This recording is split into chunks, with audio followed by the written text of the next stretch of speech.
दोस्तों इस वक्त सनातन धर्म में अगर कोई चर्चे में है तो वो है बागेश्वर बाबा। बड़े बड़े शहर हो या छोटा छोटा गांव, हर जगह बस एक ही नाम सुनने में आ रहा है और वो है बागेश्वर बाबा का। सनातनी ने उन्हें मसीहा मान लिया है। बहुत से लोग उन्हें बागेश्वर धाम सरकार के नाम से भी जानते हैं। दोस्तों इनके कारनामे तो बहुत सुने होंगे, पर आज इस वीडियो में हम बात करेंगे इनकी संपत्ति के बारे में। आइए जरा देखते हैं कि बाबा जी ने कुल कितनी संपत्ति बटोर कर रखी है। दोस्तों मध्य प्रदेश के छतरपुर जिले में एक बहुत ही नामचीन धाम है जिसका नाम है बागेश्वर धाम, जिसके बारे में आप सब लोग जरूर जानते होंगे। और इस धाम के प्रमुख कथावाचक है धीरेन्द्र शास्त्री।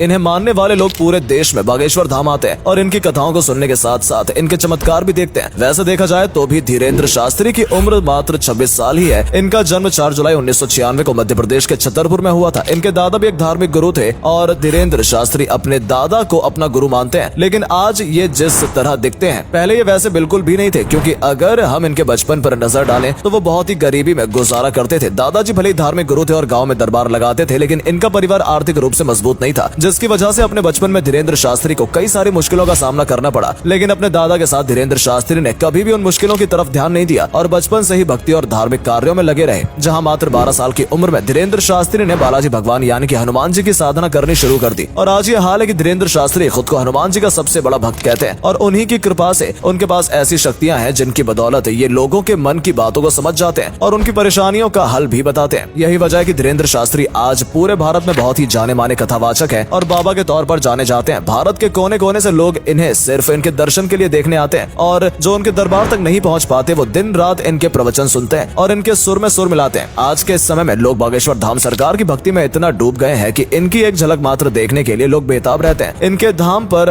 हर दिन हजारों लोग आते हैं और हफ्ते में 2 दिन मंगलवार और शनिवार की भीड़ और भी ज्यादा बढ़ जाती है। यही कारण है कि बागेश्वर धाम के आसपास की जितनी भी जमीनें हैं उनकी कीमत आज मुंबई, दिल्ली जैसे शहरों से भी महंगी हो गई है, क्योंकि वो जमीनें बाबा के धाम के नजदीक हैं। और यही वजह है कि धीरेन्द्र शास्त्री जी के ऊपर बहुत सारी सरकारी जमीनों पर कब्जे के आरोप भी लग रहे हैं और इस तरह के कई सारे विवाद आजकल सामने आ रहे हैं कि यहाँ तक कि धाम में आने वाले लोगों की संख्या इतनी ज्यादा हो गई है कि इसमें 1.5 लाख रुपए दुकानों का किराया पहुंच गया है। इन सब चीजों से बाबा बागेश्वर धाम सरकार को काफी ज्यादा फायदा होता है। तभी तो सूत्रों के मुताबिक बागेश्वर धाम सरकार धीरेन्द्र शास्त्री की कुल संपत्ति 20 करोड़ से भी ज्यादा की है और इनकी संपत्ति और भी ज्यादा हो सकती है। और उससे सबसे बड़ी वजह इनके भक्तों की बढ़ती संख्या है। धीरेन्द्र शास्त्री का असली काम कथावाचन करना है। यहाँ के रामायण और महाभारत के किस्से सुनाकर अपने भक्त को ईश्वर की भक्ति के लिए प्रोत्साहित करते हैं और अपने इसी कथावाचन के लिए धीरेन्द्र शास्त्री देश के अलग अलग कोनों में जाकर कथा सुना चुके हैं। कहा जाता है कि जो कोई भी एक बार धीरेन्द्र शास्त्री की कथा सुन लेता है वो बार बार इनके धाम पहुंच जाता है और क्योंकि इनकी बातों में ईश्वर के लिए प्यार लोगों को अपनी तरफ आकर्षित कर लेता है। पर अब जाहिर सी बात है कि जब इतनी ऊंचाइयों को कोई छूता है तो उसे नीचा दिखाने वाले लोग भी सामने खड़े हो जाते हैं। और बाबा तो इस वक्त फिल्मी हीरो से भी ज्यादा ट्रेंड कर रहे हैं। आए दिन कोई ना कोई वीडियो यूट्यूब के ट्रेंडिंग पेज पर आ ही जाता है, तो कभी उनके वायरल वीडियो देखकर लोग हैरत में पड़ जाते हैं। इसी वजह से धीरेन्द्र शास्त्री को सिक्योरिटी की भी खास जरूरत होती है, जो हर वक्त उनके आसपास मौजूद रहते हैं। अब वैसे तो कोई शास्त्री के ऊपर वार नहीं करेगा, लेकिन भूले भटके अगर किसी की बुद्धि भ्रष्ट हो गई और उसने बाबा बागेश्वर धाम के ऊपर वार कर दिया तो सिक्योरिटी उनकी हिफाजत के लिए हमेशा खड़ी रहती है। वैसे दोस्तों बाबा का कार कलेक्शन भी बहुत शानदार है। धीरेन्द्र शास्त्री के पास टोयोटा की बहुत ही शानदार कार है और पॉपुलर एसयूवी फॉर्च्यूनर है। बाबा इसी से चलना पसंद करते हैं, लेकिन इसके अलावा भी उनके काफिले में कई सारी गाड़ियां शामिल हैं, जिसमें टाटा सफारी और इनोवा जैसी बेहतरीन गाड़ियां शामिल हैं। इतना ही नहीं, आज धीरेन्द्र शास्त्री इतना बड़ा नाम बन गया है क्योंकि सिक्योरिटी के लिए पुलिस की गाड़ियों पर हर समय तैनात रहते हैं। हम बाबा धीरेन्द्र शास्त्री के घर की बात करें तो बचपन में उनका घर काफी छोटा था और कच्चा बना था। उसी कच्चे मकान में उन्होंने अपना पूरा जीवन बिताया, लेकिन अब इनका मकान पूरी तरह से पक्का हो चुका है। पर अभी भी इनका घर महलों की तरह नहीं है। उन्होंने काफी आलीशान घर बनवा दिया हो, जिसने शाहरुख खान के मन्नत और मुकेश अंबानी के इंटीरियर को फेल कर दिया हो, लेकिन ऐसा नहीं है। आप इनका घर देखने जाएंगे तो इन्होंने साधारण सा 2 मंजिला मकान बनवाया है, जिसे देखकर ऐसा बिल्कुल भी नहीं लगता कि ये उसी शख्स का घर है जिसके दरबार में बड़े बड़े सेलिब्रिटीज नाच गाना करते हैं। लोग उनकी एक झलक पाने के लिए बेताब रहते हैं और ये चाहे तो किसी के भी मन की बात समझ जाते हैं। इस तरह के ताकतवर लोग अक्सर बड़े और आलीशान घरों में रहना पसंद करते हैं, लेकिन धीरेन्द्र शास्त्री ऐसे बिल्कुल भी नहीं है। अपने परिवार के साथ ऐसे घर में रहते हैं, लेकिन दिन के आधे से ज्यादा समय धीरेन्द्र शास्त्री बागेश्वर धाम में कथा वाचन करने में बिता देते हैं और महीने में कई बार तो इन्हें देश के अलग अलग हिस्सों में कथा वाचन करने के लिए जाना पड़ता है। यानी कि हमें और आपको इनका जीवन जितना आसान दिखता है उतना है नहीं। धीरेन्द्र शास्त्री को भारत का नंबर 1 कथावाचक बनने के लिए बहुत मेहनत करनी पड़ी है। लेकिन हाँ, ये बात भी सच है कि बाबा धीरेन्द्र शास्त्री जितनी ज्यादा फेमस है, ये उतनी ज्यादा विवादों से भी घिरे रहते हैं। वैसे तो गैर हिंदू अक्सर इनके खिलाफ लोगों को गुमराह करने के मुकदमे दर्ज करवाते रहते हैं और बागेश्वर धाम के आसपास की जमीन को कब्जा करने के भी आरोप धीरेन्द्र शास्त्री पर काफी लंबे समय से लग रहे हैं, जिसके तहत ये कहा जा रहा है कि बाबा बागेश्वर धाम सरकार ने अपने धाम के पास की सारी जमीनों पर कब्जा कर रखा है। कई सारी दुकानें किराए पर उठाई हैं, जिनका ये लाखों में किराया लेते हैं और हद तो तब हो जाती है जब दूसरे धर्म गुरु धीरेन्द्र शास्त्री के ऊपर पाखंड फैलाने का आरोप लगाते हैं। लोगों का कहना है कि धीरेन्द्र शास्त्री को किसी का भी मन पढ़ना नहीं आता है। वो लोगों के बीच से अपने ही बैठे हुए लोगों को स्टेज पर बुलाते हैं ताकि धीरेन्द्र शास्त्री कागज पर लिख रहा हो, लोग उसमें हाँ में हाँ मिलाते जाएं, जिसमें भक्तों को लगे कि धीरेन्द्र शास्त्री को वाकई में लोगों का मन पढ़ना आता है। दोस्तों, धीरेन्द्र शास्त्री कई बार मीडिया का पर्दाफाश कर चुके हैं, वो भी कई लोगों के सामने, क्योंकि वो भी इसी तरह के विचार रखते थे कि धीरेन्द्र शास्त्री लोगों को बेवकूफ बना रहा है। धीरेन्द्र जितना विवादों में घिरे रहे हैं उतनी ही पॉपुलर होते चले गए। कई सारे बड़े बड़े नेता और अभिनेता देवेंद्र शास्त्री के पास मिलने के लिए आते रहते हैं। जब धीरेन्द्र शास्त्री नागपुर के एक धार्मिक कार्यक्रम में जाते हैं तो महाराष्ट्र की एक कमेटी ने अंधविश्वास और जादू टोना को बढ़ावा देने का आरोप इनके ऊपर लगाया और इन्हें चैलेंज किया कि अगर आप इतने ही शक्तिशाली हैं तो अपने चमत्कारों को हमें दिखाइए। अगर ये सही साबित हुआ तो 30 लाख रुपए का इनाम भी दिया जाएगा। लेकिन बाबा धीरेन्द्र शास्त्री ने ये चैलेंज एक्सेप्ट नहीं किया। उल्टा महाराष्ट्र में चल रहे अपने प्रोग्राम को बीच में छोड़कर 2 दिन पहले ही वहां से चले गए। जिसके बाद महाराष्ट्र के उस कमेटी के श्याम मानव ने धीरेन्द्र शास्त्री के खिलाफ पुलिस कार्रवाई की मांग की है और कहा है कि अगर पुलिस ने कार्रवाई नहीं की तो वो लोग आंदोलन करेंगे। वैसे दोस्तों, पुलिस वापस से धीरेन्द्र शास्त्री के ऊपर कार्रवाई इसलिए भी कर सकती है क्योंकि महाराष्ट्र में जादू टोने के खिलाफ एक कानून बनाया गया था जिसका नाम है anti superstition black magic act 2013। हालांकि धीरेन्द्र शास्त्री का कहना है कि उन्होंने न ही कोई जादू टोना किया और न ही अंधविश्वास को बढ़ावा दिया है और न ही वो चैलेंज को छोड़कर वहां से भागे हैं, बल्कि वो तो पूरे 1 हफ्ते तक वहां पर रुके थे और उनके ऊपर लोग केवल पब्लिसिटी पाने के लिए आरोप लगा रहे हैं।